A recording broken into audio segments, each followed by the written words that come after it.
Okay, so this one's for minimal spanning trees. Oops, sorry. So this first one says a train company wants to create a rail network with the smallest construction cost that will connect 6 cities. Okay, so A, B, C, D, E, and F. So I'm trying to connect 6 cities, so I know already that those are going to be my vertices. And it doesn't matter how I set them up. Okay, so you can set them up in a circle, you can set them up in a straight line, you can set them up in a box. It's whatever you want to do.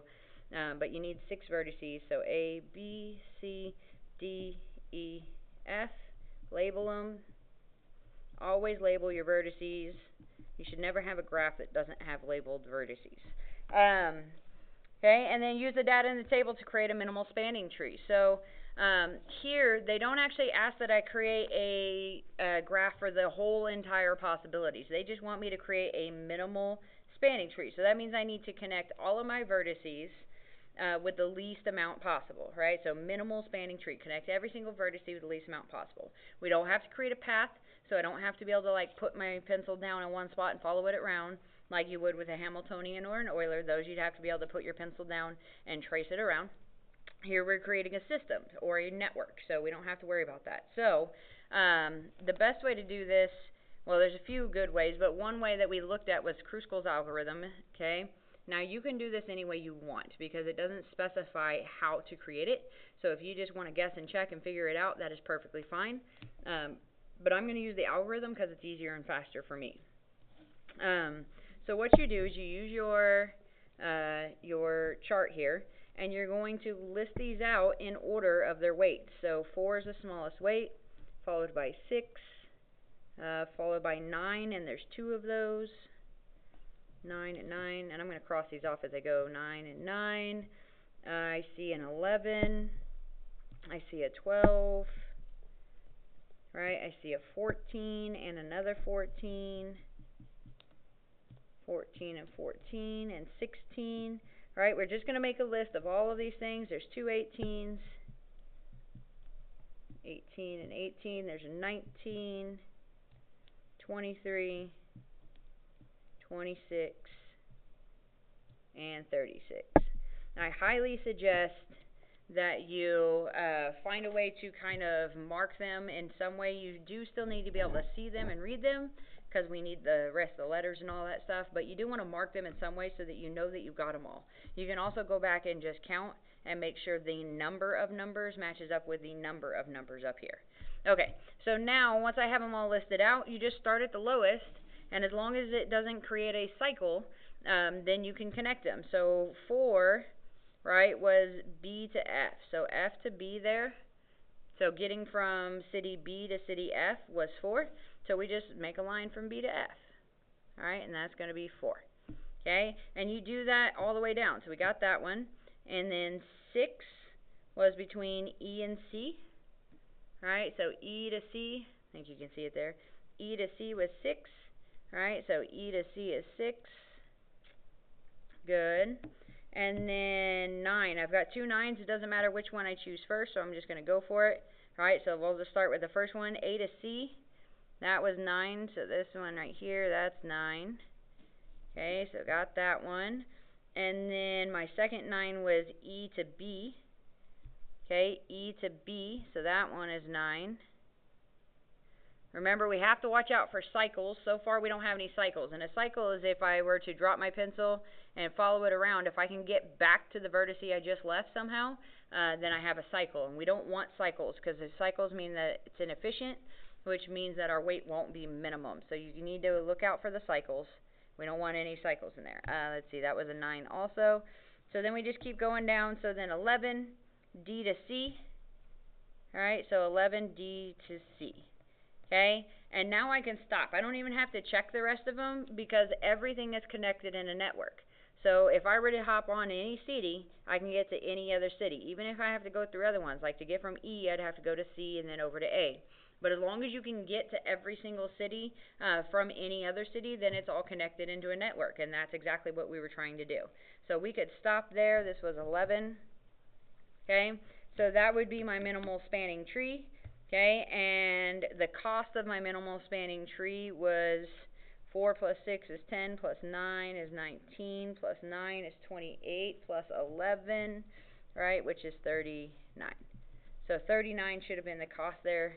Double check that. 18, 29, 39. So 39 was the cost total. Okay? So, and they didn't tell us whether it was billions or millions or thousands or whatever. So just write 39, that's fine. Okay, so keep that in mind. You can stop. Like, you don't have to keep going to check to see if the rest of them make cycles. Once you have connected all of your vertices into the network, do make sure that you don't have overlapping where there's no connection. So, like, if this was missing, right, that's not a network. Even though I kind of have them crossing, if I got on city F, there's no way for me to get to city A or city C or city D. So make sure that the whole network is connecting and not just pieces of it overlapping. But once I have them all connected, then I'm done. You don't have to do anything else. Alright, so that's how Kruskall's algorithm goes. So you can do it that way. When you look at the next one on, this is all from the stations. So this next one, use Kruskall's algorithm to determine the minimal spanning tree. In the graph below, the numbers of the edges represent the number of miles between each lettered city. Copy the highlight, the minimal spanning tree. Okay, so same sort of thing. We can list them all out, and then we can kind of go from there and make those connections. So when it has it like this too, you can just go with the smallest. So I've got a 1 here. Alright, so I'm going to connect those. I got a 1 here. I'm going to connect those. I've got a 2 here. I'm going to connect those. Okay, I've got a 3 here. Connect those. I also have a 3 here. Connect those. Notice it's not connected to the rest of it, but it's okay. Eventually I will get connected, so I'm going to keep going.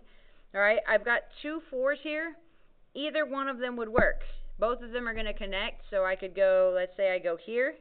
Okay, the next 4, if I were to close that, would make a cycle, so I can't use them both. Alright, I cannot use them both. So I can use one or the other, but I cannot use them both. So there's going to be 2 different options for my final answer here, at least. So I can't use that 4. My next lowest number is 5, which connects there. And then I can stop because everything else would create a cycle, right? If I did 6, that closes that in, closes that in, closes that in, closes that in, closes that in. Everything else creates a cycle. Okay, so here's one option. My other option was that instead of using that 4, I could have also used that 4. We kind of talked about the fact that not all spanning trees are unique. This is a perfect example. I have 2 minimal spanning trees. Okay. So it is not unique. I have 2 different ones in the same graph, but the minimal time or the minimal number is always going to be the same, because regardless of whether I use this 4 or this 4, I get the same minimum number. If it wasn't the minimum, if it's not the same, then that means one of them wasn't the minimum number. So to get my actual time, so the number of miles total, we just add all that up. So I've got 4, 7, 12, 13, 14, 17, 19. So 19 should have been total time there. Or, I'm sorry, this is miles. They actually gave me that one. So that was 19 miles. Okay? So 19 miles would be the minimum. That would go along with that. Alright, so then, again, use Kruskall's algorithm. Determine the minimum spanning tree in the graph below. Number on the edge represents the number of hours needed to travel between each lettered city. List the sequence of steps taken. Okay, either accepted or rejected. Draw the spanning tree and give its cost. So I'm just going to show you the other way that we kind of talked about. So that's Kruskall's. Oh, this one says Kruskall's again. So we'll use Kruskall's again because it says to. So same sort of thing. Starting off with lowest number. So I've got a 1 here. So H to G is 1. Okay, I've got a G to F. That's 2. I also have an I to C. That's 2. Okay, I've got an A to B is 4. And I've got a C to F, that's 4.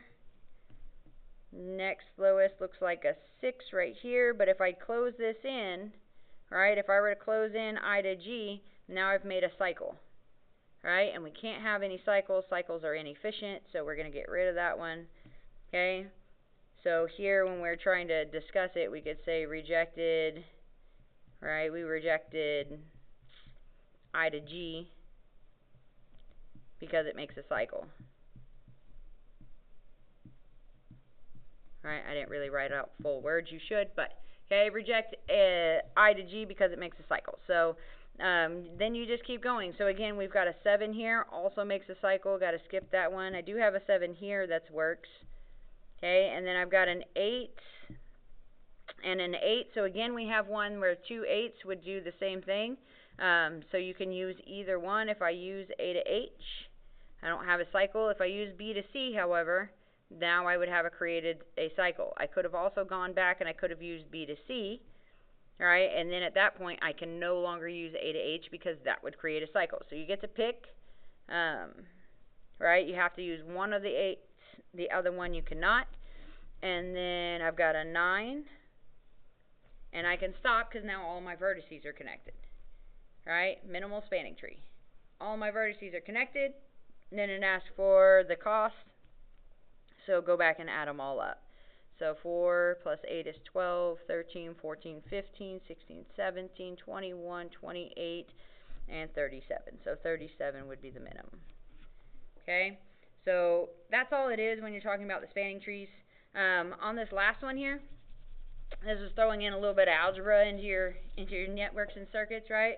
So it says spanning tree with 5 vertices, how many edges? So if I have 5 vertices, 3, 4, 5, and I'm just trying to connect them without creating a cycle, right? The least I can do that in is 1, 2, 3, 4 edges, right? If I had 6 vertices, now I'm going to have 5 edges. All right, if I had 7 vertices, I'd have 6 edges, and so on and so forth. So the very last one, so 5 vertices, 4 edges, 6 vertices, 5 edges. The last one is if I had an n number of vertices, so any number that I could possibly think of in my head, how many edges is it going to have? Well, 5 goes to 4, 6 goes to 5, so I know it's always one less. How do I show one less using algebra? So if I started with n, then I would have one less, n minus 1. Okay, so n minus 1 number of edges. So whatever n was, so if I put in 100 vertices, then I would have 99 edges. If I put in 1,000 vertices, I'd have 999 edges, because I would just take one away. Okay, so that's what that looks like algebraically. That was a little tricky one just to see who remembers some algebra skills. So that's minimal spanning trees.